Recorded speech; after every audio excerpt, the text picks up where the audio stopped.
Right, well, let me get the screen share and we'll start talking about Australian wine. So I had asked everybody in the group, what's the first thing that comes to mind? And I heard many of the answers when you think of Australian wine. I heard Shiraz, I heard Yellowtail, I heard Penfolds. I didn't hear Henschke, which is one of the other iconic wine producers in Australia. But between the critter craze of Yellowtail and Penfolds and Henschke, you have a lot of room in between and a lot more to explore when it comes to Australian wine. So I hope I can open some minds tonight on some of these really great red wines that we can find in Australia. And it's so much more than Shiraz, even though Shiraz has become pretty much synonymous with this region, with this country.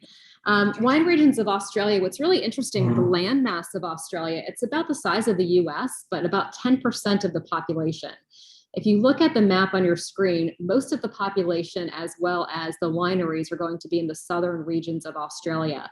In the northern parts, it's just way too hot. You have a lot of barren land, a lot of desert, and a lot of rainforest type properties up further north. So most of your wine regions are going to be further south, specifically in New South Wales, South Australia, and Western Australia. So tonight we're going to be touring Victoria, which is part of New South Wales, Barossa Valley, which many of you are probably familiar with that area, as well as Coonawarra. And we're going to have a cab, which is an iconic style Cabernet from the Coonawarra area coming up tonight too. But when it comes to Australia wine history, it has some of the oldest, most ancient soils in the world, dating back about 4.4 billion years. So when you think of the type of pedigree that these wines are grown in, it really is quite impressive. It ranks 6th in the world for wine production. Now, the first vines were planted there in 1778. They believe these were clippings that came from South Africa because South Africa started their wine industry in the late 1600s. So they believe the first vine clippings actually came from South Africa on one of the ships from England. So that's another kind of interesting kind of story. When England realized they couldn't send prisoners to the US anymore, they sent them off to Australia back in the 1770s. There's 100 different grape varietals that are grown throughout Australia, many of which we know. They're the classic varieties that we know so well. Most of them are French in style. I mean, it's not style, but as far as the varietals are concerned, 65 wine regions, 2,100 wineries. The industry is so big there that it's about $35 billion a year to the annual economy. China is now accounting for 25% of the exports.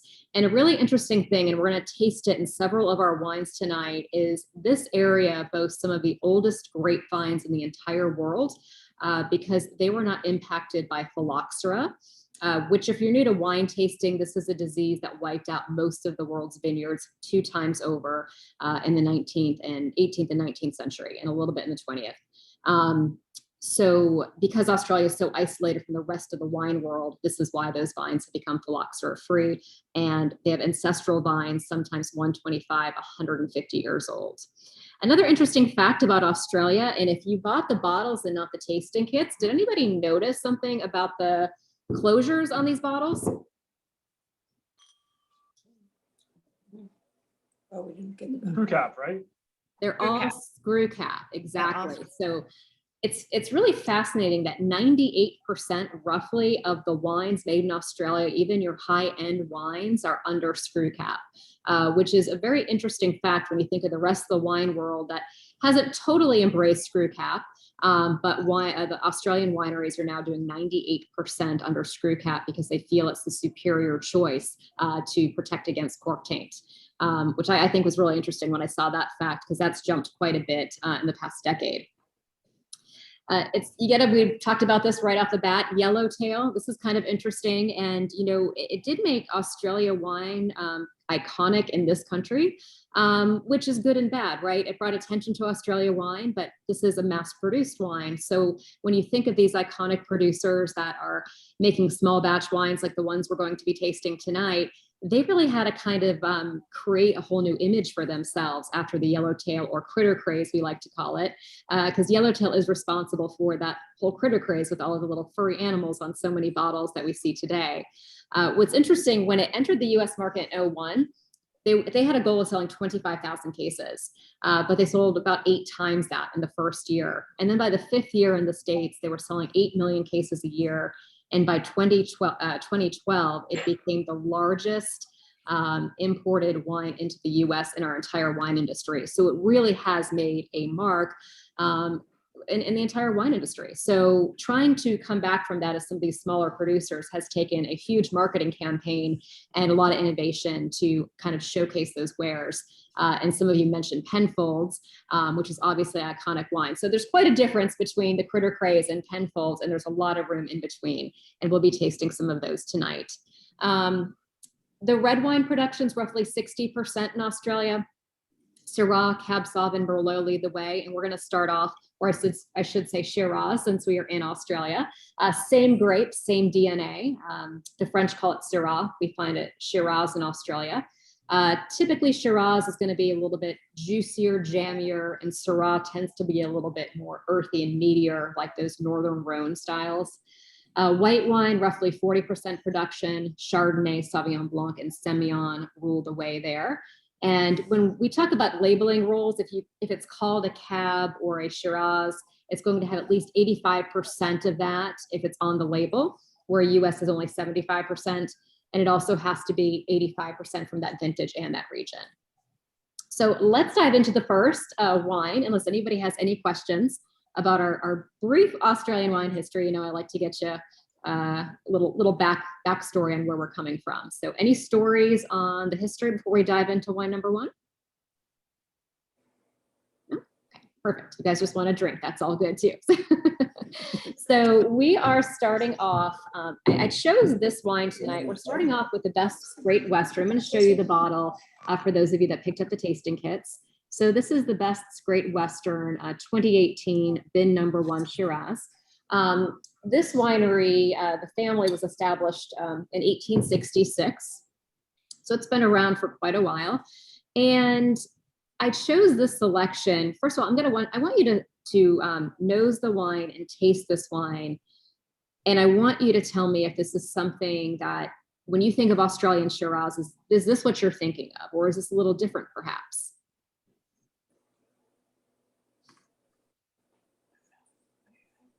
This is what I think of. I mean, warm and I don't know, fruity, very fruity.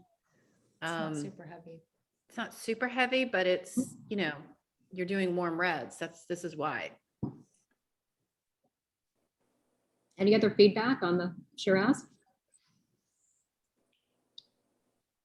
It's good. I think it seems more complex, actually, to me, than a normal one. So it's a little more savory to anybody? Anyone getting some of those kind of like bacon fat, mushroomy, kind of savory herb kind of qualities going on in here? Yes. And I think it feels more French actually than I do Australian. I think it pulls more into the umami type background flavors. And I know, Deb, I know you mentioned it's what you expect, and I know you have a lot of experience with Australian Shiraz, so you've probably had Shiraz from all over the country.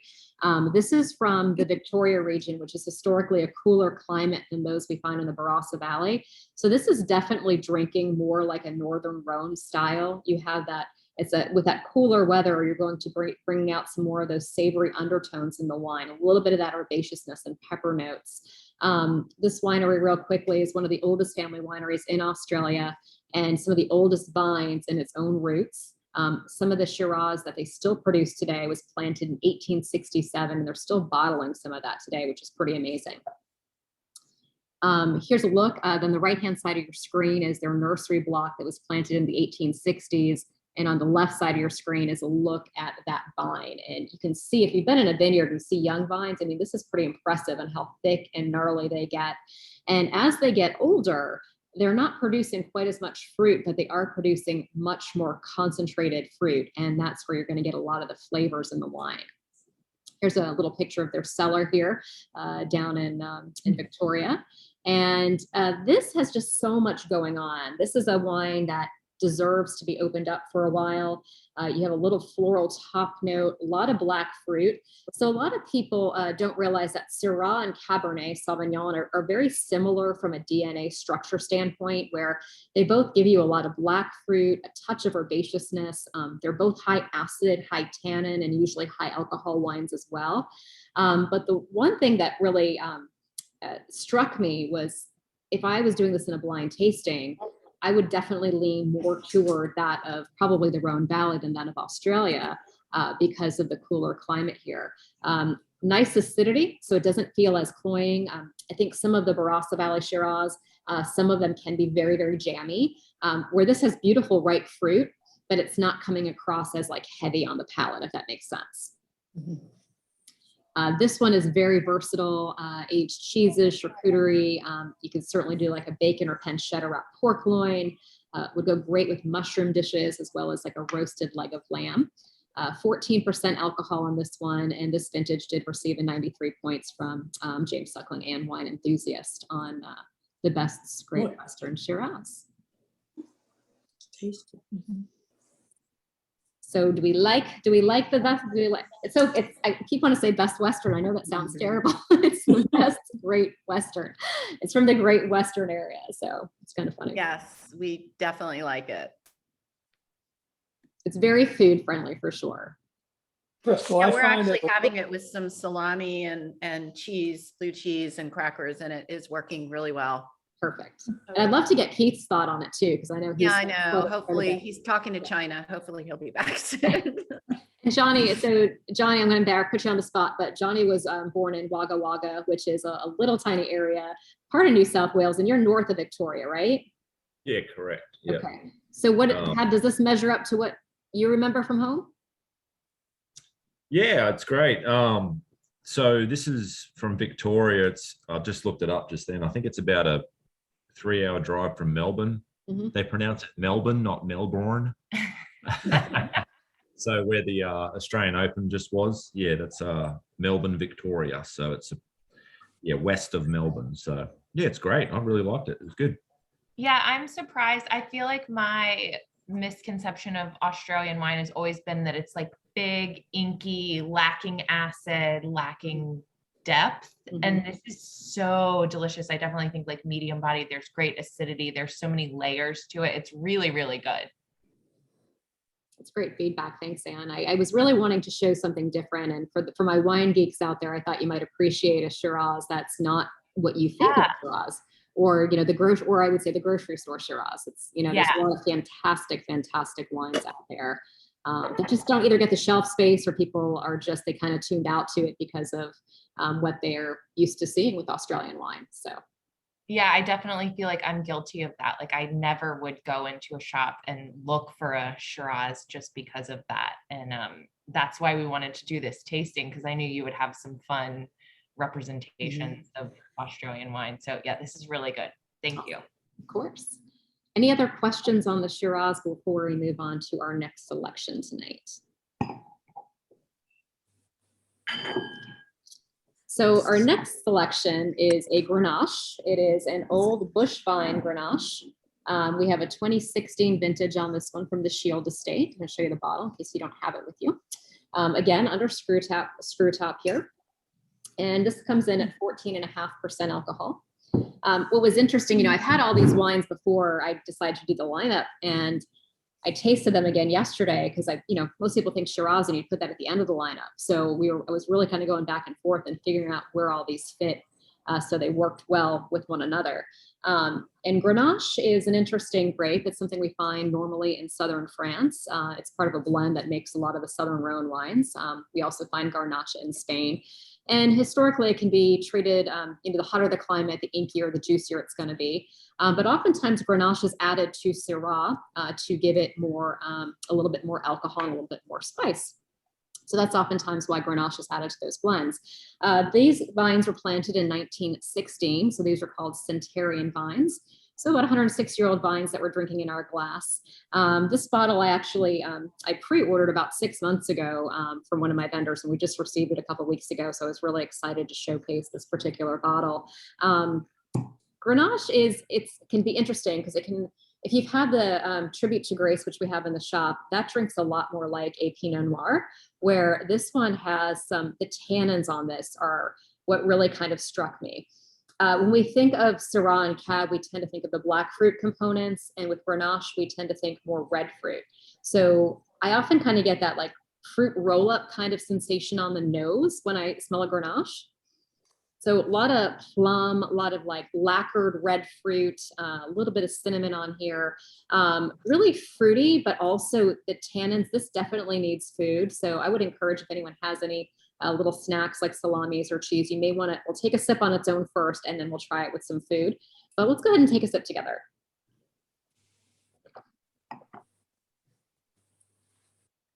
We'll do the little tannin test. So swirl it around in your mouth on your second sip, and you'll see what I'm saying. It's very drying, it's very astringent, which makes it a really beautiful food-friendly wine. And this is a 16, so this can lay down easy another 7-10 years, even though it's under screw cap, because those tannins are, the fruit's so integrated and it's pronounced, and those tannins are so, they're very grippy. And if you have any fatty foods like salami or cheese, try a bite and see how that changes the sensation on your palate with those tannins. And I'll tell you a little bit about the family while we're sipping, enjoying this wine. So the Shield Estate, we're heading back up to Barossa for the Shield Estate, which is right here, part of South Australia. So Barossa is actually, when you think, everyone thinks it's huge, and it's not too small, but on your map you can see that it's smaller than I think a lot of people think it is. This is the Shield family emigrated from Germany to Australia. They are one of the oldest family-owned grape growers. So they were grape growers for many centuries before they decided to create their own wine label. They were selling grapes to a lot of other producers throughout the region. In 1847, the very first vines were planted on the Shield Estate.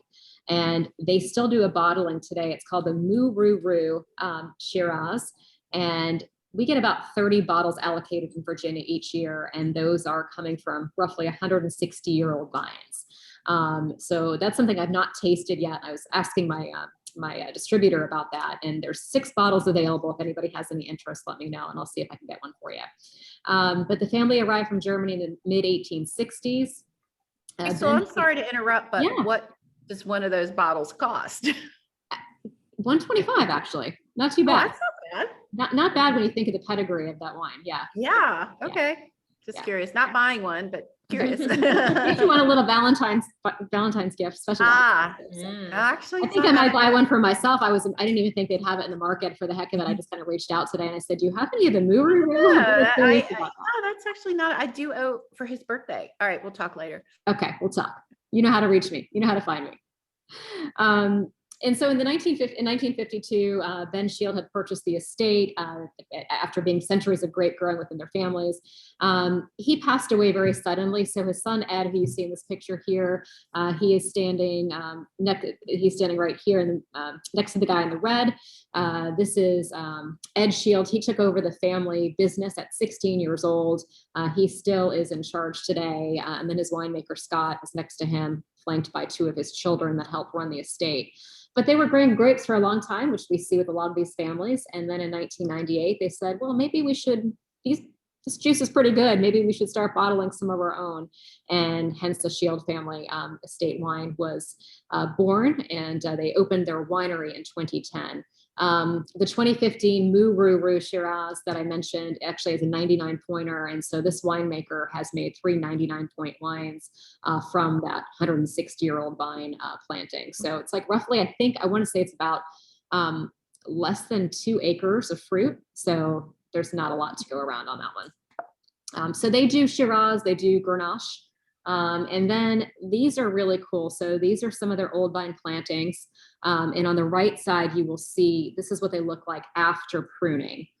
So these things are beasts. They're just really big. And these are called bush vines. And so, and a lot of their wines average about 100 years old.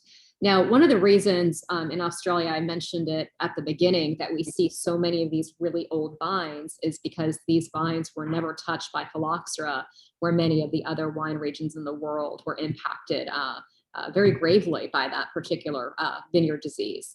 So they're still able to produce wine, but again, they just produce so few berries. That's what obviously affects the cost, but you're going to get super concentrated wine on those. And I'll just share the this was the I think this was in 14 that got a 91 pointer from what you'll see something on some Australia wine labels that say show reserve.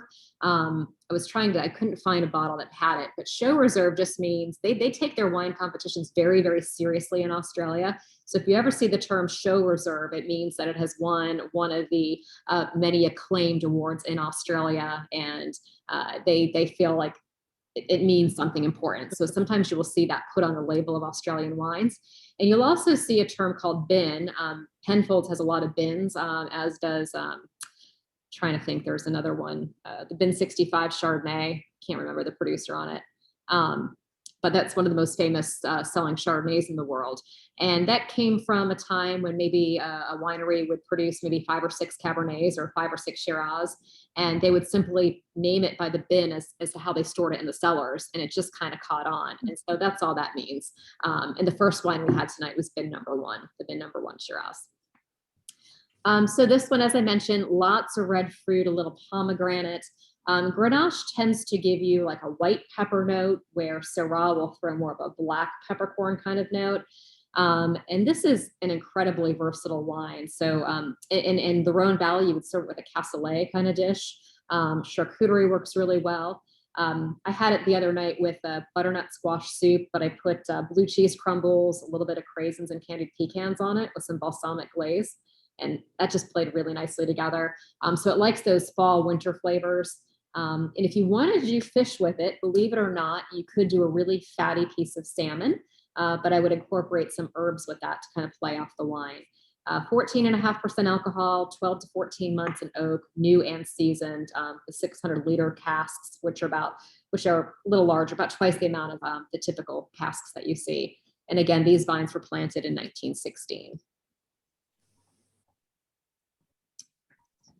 Any thoughts on the Grenache, or how experienced are you guys with Grenache? Is that a grape you typically turn toward? Do you like Southern Rhone or Spanish Grenaches, or any surprises here?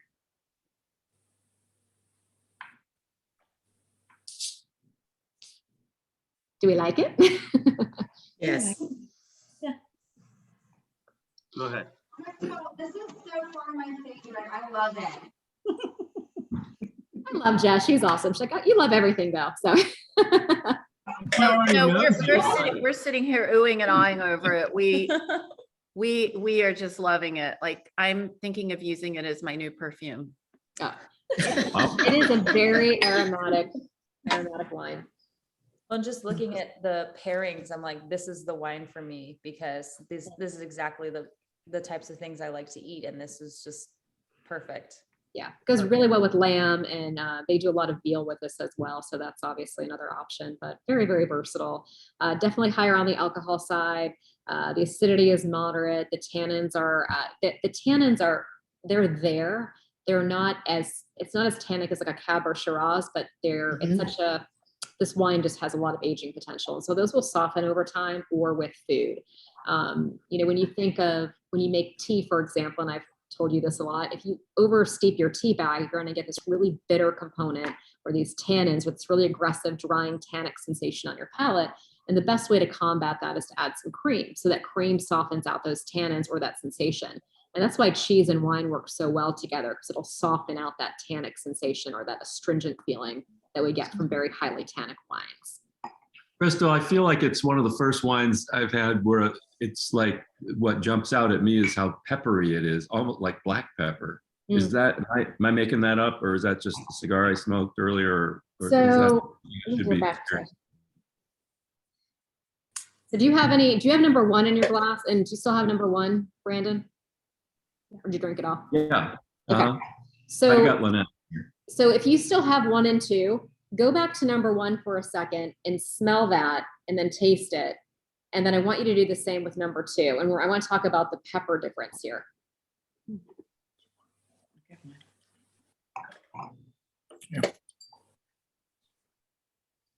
Okay. So in number 2, so 1, I feel like, and weigh in, because, you know, we all have different palates and different, you know, olfactories. So, but number 1 is like very clearly like black peppercorn to me. Like it just really stands out as black peppercorn. White pepper makes you kind of want to sneeze. You know, like the dusty white pepper will kind of hit you in a different part of your sinus cavity. So if you smell number 2, which is very aromatic, it hits me right back in here. And it's that lighter kind of pepper. I don't know if that makes sense. Yeah. Okay. But you're right. There's a lot of pepper going on here. And white pepper is sharper overall, which is why that happens. It's a much brighter note in it. So that I get that on the second one by far. It's like that. It's like that high tone, almost like a white pepper dust. And white pepper, I don't know, it always makes me sneeze. And when I put my glass, that's kind of, I know it's not a very scientific way of explaining it, but that's kind of how I get the difference. And sometimes you kind of get, you know, the pink peppercorn too. And some of the wines have that kind of note too. So, but definitely peppery brown, you definitely get that for sure. Does that make sense? Thank you. Yeah, that's great. All right. So who has had a Cabernet from Coonawarra? Once again, I need my husband here because I'm sure he would know. I'm sure we have, because we drink so many Australian wines. So we are heading to Coonawarra. I'll show you the map in a second. This is from Yalumba, which is actually, they are the oldest continually operating family winery in Australia. They're a little larger. They're not mass produced by any means, but they are a larger estate for sure. And this is the cigar, and it's actually named after a very small parcel of land that's kind of shaped like a cigar with a Terra Rosa soils. And it's the soils that make these wines so incredibly distinct. I'm going to let you aerate this wine, nose it, and then I'm going to actually show you like a 1.5-minute video on why this area is so fascinating for Cabernets. But let's pull up the map again. And so we are heading, we are right on the border of South Australia and New South Wales. And it's this very tiny area, kind of like a cigar shape, that is world famous for Cabernet and for their particular soils. They have a very distinctive flavor profile to the wines. They have a saying that they're fiercely independent, and they embrace the magnificently unknown, because they let the land speak for itself and they interfere as little as possible. The term Yalumba means and I might be pronouncing that wrong, so please feel free to correct me. They helped pioneer the use of screw caps as well, and we can talk about that after if you'd like. And very into sustainability. They have the largest solar system of any winery in Australia for energy efficiency there. Here's a sample of what one of the vineyards looks like. And you'll see this Terra Rosa means red soil. And so you have this really cool red soil. And here is a very close-up of this. And it's a Terra Rosa soil over limestone. And it really is considered the holy grail, if you will, of Cabernet purists, especially for Australian Cabernet. So let me flip over here to YouTube real quick, and I'm going to show you a quick little video.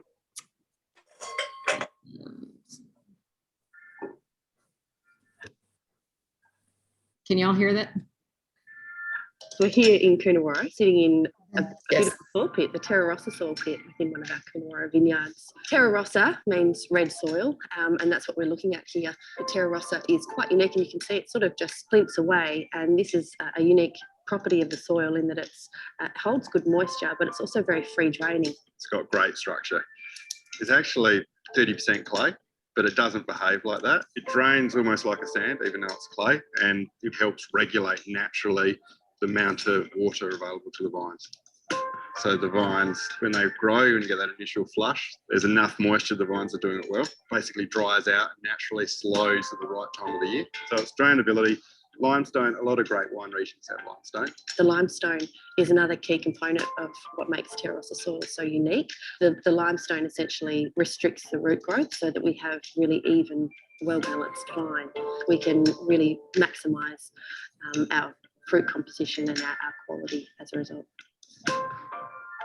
I think you'd be hard pressed to find anything like the Terra Rossa. It's what Coonawarra is renowned for. There is not a lot of this soil, and we're very lucky to have vineyards on Terra Rossa, which is one of the great Cabernet regions in the world, and also have some of the oldest Cabernet vines on own roots in Australia.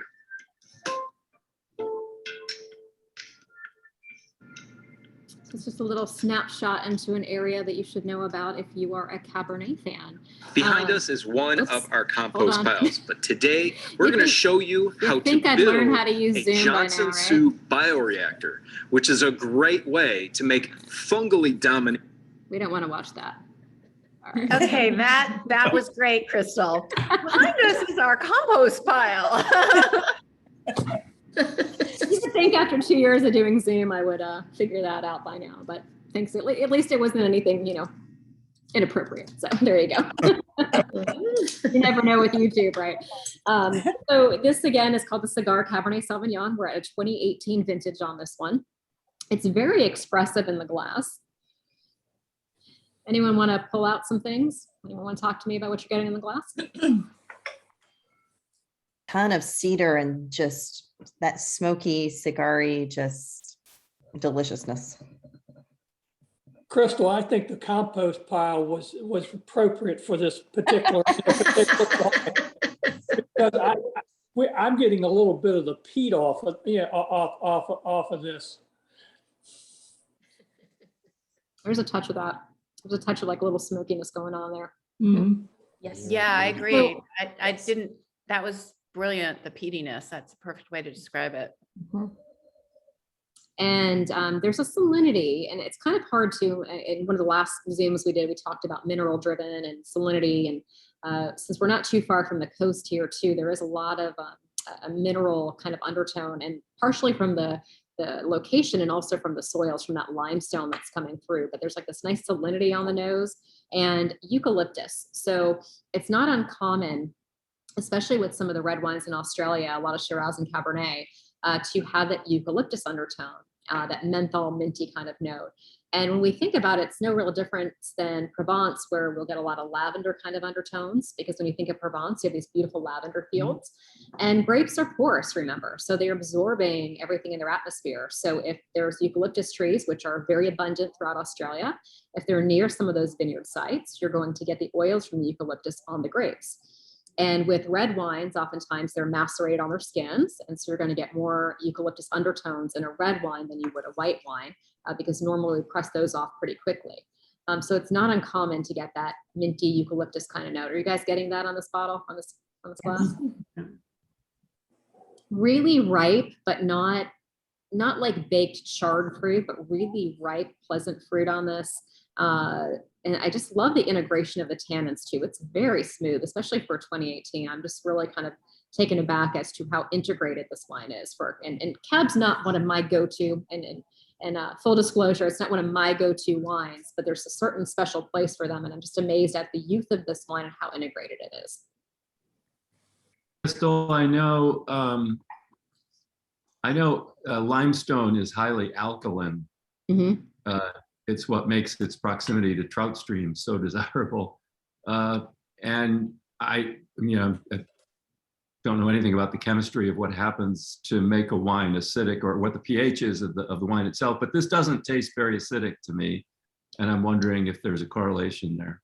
That's a good question. And I don't have the exact answer for you on that one, but that's a good observation on that. And, Cabernet is known to have high acid. But again, we're in a warmer region. So if you're in a warmer region as well, that's going to drop the acid down.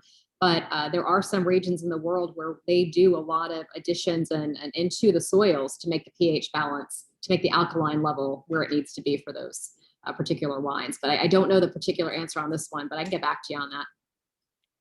The chemistry part of winemaking is really fascinating. So that's an interesting observation. You stumped me tonight. Excellent. Well done. I'll go back on mute. Mission accomplished. Good job. Good job, Brandon. Any other thoughts or feedback on the Cabernet? The black cherry and the cedar were the two notes that really jumped out at me. Mm-hmm. It actually seemed a little bit sweeter to me than the first two, which I found a little odd, but I think it was the black cherry that stood out for me on that. And it's probably on the nose too. I think, when we think about tasting, 90% of what we taste, we smell first. And I think if you go through the first three, wine number one has more of a savory kind of chocolate note to it, right? And then two has this floral white pepper note. And then this is definitely the ripest of the three in terms of if you just nose through the three glasses.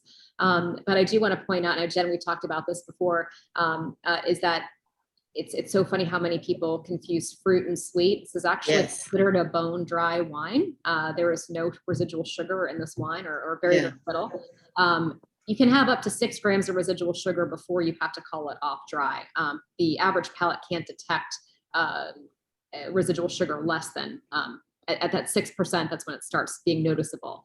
But I think many of us, and it's something that we kind of have to train ourselves on, especially when explaining wine, when ordering it. I think that's a really important thing, just so you get what you like. And I'm always kind of talking to my clients about, is it a fruit composition you like, or is it sweet? Like when we think of sweet, let's think of Rieslings, let's think of some dessert wines. But the ripeness of this wine and higher alcohol wines are going to make it seem like it's got a little bit more viscosity and almost a little bit of sweetness to it. But that's a really good observation on that. But if you went back and nosed all three of them, this does stand out. Your brain's going, oh, this is really ripe fruit. It must be sweet. Or you're getting this little sweet component to it. So, yeah. Wonderful. All right.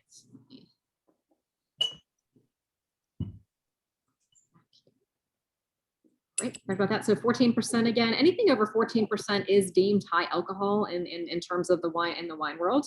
So all 4 of our wines tonight are considered high alcohol wines. This is 14 to 16 months, and they're using new and they're using some neutral French casks on this. And this wine is, from a filtration and finding standpoint, this is 100% vegan wine for that.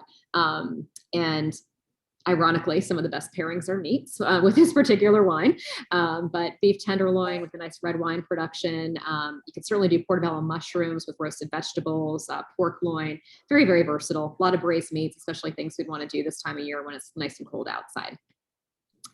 So we're going to end our tasting. We are going to head back to Barossa.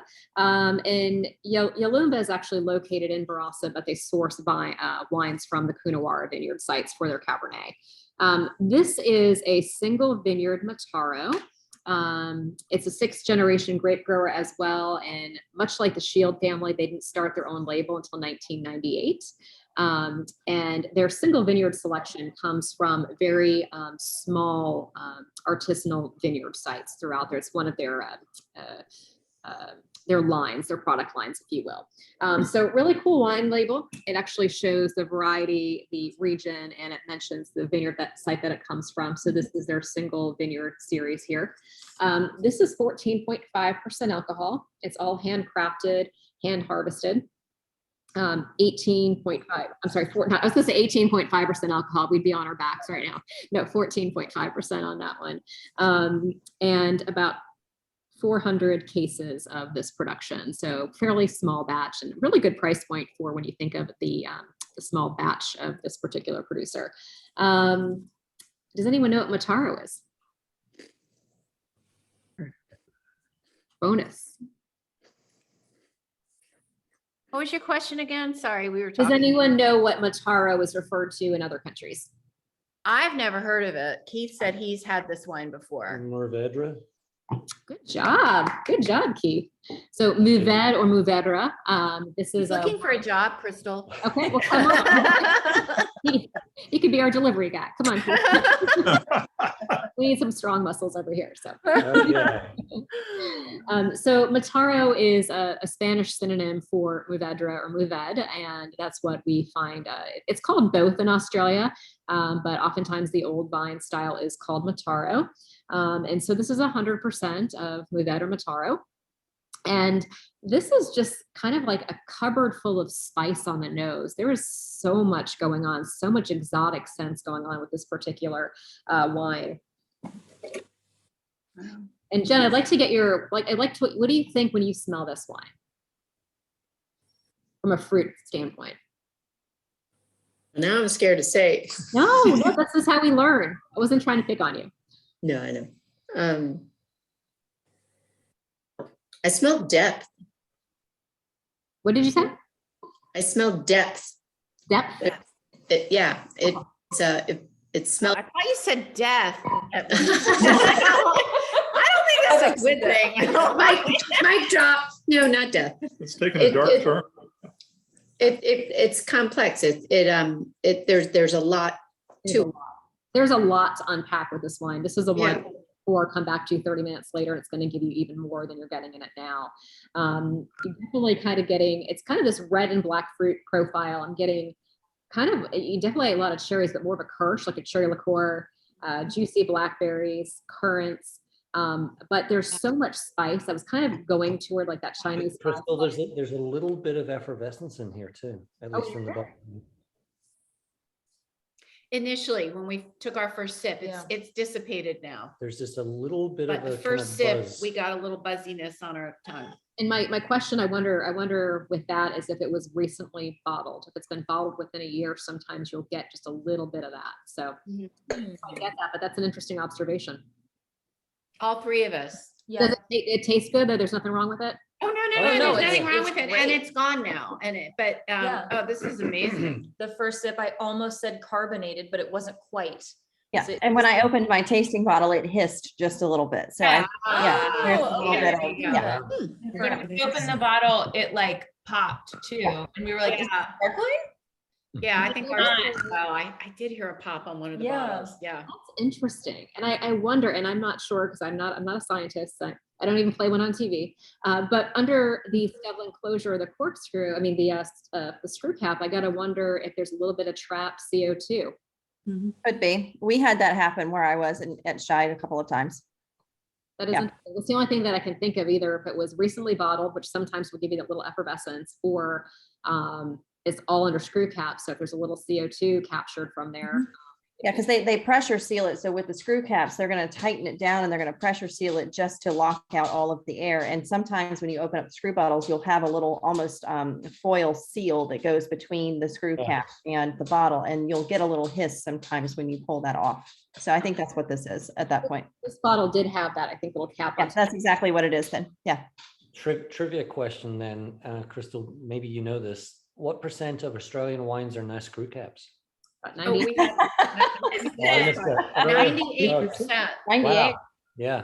It was 90 back in 2015. So it's interesting when you go to Australia, they didn't even adopt screw caps until 2001.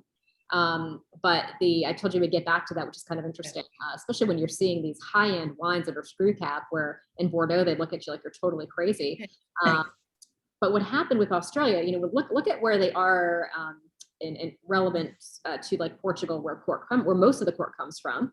And so back in the 70s and 80s, fashion designers, cork shoes were apparently a huge trend in the 70s and 80s, but fashion designers had the very first rights of the best cork. And so they would pay for it. So they would buy the best cork. And then the second group were the European winemakers. And so areas like Australia were getting the inferior product, and they were estimating that 20+% of their corks were tainted with trichloranisol, or that cork taint. That's an interesting problem. Yeah.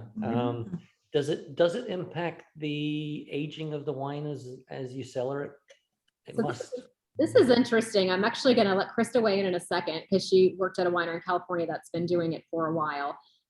We've seen some wineries start to put half under cork and half under screw cap and revisit it 5, 7, 10, 15 years to see how it compares to that cork. But what's interesting with Australia is that the Australian Wine Research Center, they took a 24-month period and they bottled the same wine under 9 different types of closures. So we're looking at real cork, synthetic cork, just different composites of cork, as well as screw cap. And they found that the only one that consistently tasted the same was the one under screw cap. So wow. Okay. These studies we're just starting to see, because when you think of screw cap, we haven't seen it that long. However, do you want it to taste the same over 10 years as it did when you first bottled it, though? I'm not sure that's really a good. Oh, as opposed to it evolving. Yeah. I don't think that's necessarily going to happen, but Krista, why don't you weigh in real quick? Because I know you've had some experience with some older wines under screw cap. Yeah, so I think the interesting part about it is it actually poses the question, does it give us more time with our wine? Because ultimately speaking, you're reducing the oxidation level that you are having experienced with the cork versus with the screw cap. Crystal and I did an interesting experiment Saturday when we were at the shop. She had a Pinot Noir that she had opened for us to taste, looking at some things for future events. And it was a 2015 from Marin County. And it felt like it was almost just slightly over the hump of perfect, just on the other side of that bell curve. And a lot of tertiary notes, a lot of really nice flavors, but the fruit was more dissipated than I think both of us anticipated it was going to be. I had just happened to bring in a bottle of 2013 Pinot Noir grown 2.5 hours south in Monterey County from the vineyard that I worked at, and it was under screw cap. 2 years older, same level of production, alcohol levels were just about the same. The fruit content, the brightness of this wine, the complexity of this wine, in my mind, exceeded what we had opened in the 2015. And just simply put, the screw cap had not allowed as much oxidation to happen. And so you still retained the brightness of the fruit. And being a 2013, you know, we're 8 years, 9 years almost removed from this, and it tasted beautiful and still had another couple of years that you probably could have sat on this. So I really think it just depends, you know, what your purpose is. And if you really want to age and to have longevity in it, screw caps do offer in certain ways a little bit of an advantage in that arena. But it's interesting. It's another interesting fact with the Australia. A lot of the French that provide wines to Australia, they actually put some of their own wines under screw cap to sell to the Australian market, because the Australian That is really but the locals won't drink it. So it's no, and I'm sure it just appalls the winemaker. I'm kind of a purist, so I mean, there's something I still like the romance of opening a bottle like under cork. I do. So we have Absolutely. We have something to share with the group here. We were just recently in New Orleans with a close family friends, and they brought a 1970 Chateau Mouton Rothschild to the restaurant. at Antoine's. We went to Antoine's in the city. I mean, it was a beautiful experience. It was down into the kind of bottom of the shoulder. Yeah, the atrophy line. Yeah. Yep, right. So Angel Share had been lost. Mm-hmm. The sommelier struggled, but successfully managed to get most of the cork out, and then kind of poured it through a filter so that he didn't get the rest of it in there. It was still fine. Yeah, it was still drinking. I mean, even after 15 minutes, like we all thought, well, we have thought to it was chug gonna it disappear, because we thought it would all go away, and we didn't. And even after like 15 minutes, you still had a lot of fruit on it. It was beautiful. So I just wonder what's going to happen in 50 years with these screw caps. Are they going to have the same experience? And the pedigree of the cork matters too. If you go to Portugal, you can see how they do it. They'll literally do sheets on top of sheets on top of sheets to get the thickness they want, and then they puncture out the cork they want. And so if any of those sheets are even a little bit damp, you can get fungus or mold in there. Sometimes that comes from the cellars, but it's a fungus that grows within the cork, whether it's being made or sometimes in the cellars or on the bottling line. I went to a trade show, and we did a tasting of, I think it was Diem was the company, and they manufacture, it's synthetic corks, but it's not the synthetic plastic ones we think about. They actually look and feel like real corks, and many of you probably open them in some of your wines. They had different porosity in our wines, and so we took same bottle, same vintage, everything about this wine was the same, and the winery decided to do 3 different closures on it, all the Diem, all the synthetic, but at different porosity levels. And it was fascinating, the difference of the wine. So great. That'd be a great tasting. It's really, really interesting to learn about that. And so when you're looking at the innovation with some of these companies, maybe it isn't natural cork, maybe it's not screw cap, maybe it is some of the synthetics that give the winemaker the exact level of oxygen that they want in that bottle for their optimum peak time on when those tannins are softening. So it's interesting. I think in the next 10 years, we're going to see some really interesting things. But I was fascinated. I didn't even know Australia until recently. I knew they were like in that 90% range, but they said 99 of every 100 bottles for the most part are put under screw cap. Wow. Now, Crystal, would this also apply to white wines? For screw cap? Yes. Yeah, so I actually, mean, what we're talking about in terms of the comparison between the cork and the screw cap. so it's interesting. I think when we first started seeing a lot of screw caps on the market, and the US is kind of behind on this compared to some of the other regions, especially in the Southern Hemisphere. But white wine is what they first started putting under screw cap, like Riesling in Australia from Eden and Clare Valley is what they first started doing. And that's where they took that experimental study where they took 9 bottles of Riesling for a 24-month period, and they did 9 different closures on those same bottles to see the flavor profile. And so I think, there was a misnomer for a while that white wines, well, of course, we want to drink our white wines fairly on the youthful side to preserve all that fruit. So screw cap is fine for white, but I want my red to open up and I want that ingress of oxygen to kind of soften the wine. So I think the jury's still out on that. And I know Plumjack was one of the first ones in Napa, high-end winery, that started doing 50-50 cork closure and screw cap. And they're kind of revisiting it every couple of years to see how it's aging. So it'll be interesting to see. I just can't imagine opening a bottle of Margaux with a screw cap, but that's just me. So we'll see. We'll see. Not that I open Margaux regularly, but I just can't see that. But you never know. Innovation, is there. But I think it's an interesting proposition because it's probably going to get to the point where between the synthetics and the screw caps, that's going to dominate the market just by a sheer cost standpoint, but also by an availability. And I think the reason why Australia is probably sort of pioneering that in a way is look at all of the conservation efforts they make as a country in and of themselves, because they are such a removed location and more self-sustainable in a way than we are being as connected to other places. So they're all good points. And sometimes it's a market of scale, right? It's about the economy and things like that. Yeah. And when you look at pure cork, like real cork, takes about 2 years to grow back when they strip that tree. They can't harvest real cork for another decade. So there's only so much cork being made. So it is an interesting conversation that I know some of you are probably like, okay, I'm done talking about cork, but that's where we are with Australia under screw cap. So what do you guys think of the tasting tonight? Any other questions or thoughts? That's great.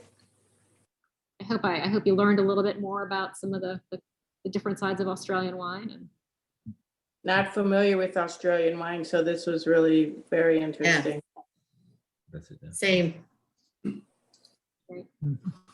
Now, like I said, I think for the longest time, people just associated it either with super high end, like I can't afford the Penfolds Grange, or I don't want to drink the grocery store wine either, so there's a lot of middle ground there. So some really cool things. And, I thought the interesting fun fact was that Australians, they drink us under the table. They drink about 8 gallons of wine per year, where we drink about 3 gallons of wine a year on average. Well, Americans overall, you're not actually talking about the people in this group, right? We're all exempt from that. We're Australian. I get it. We're fine then. And they drink more white wine than red wine in Australia.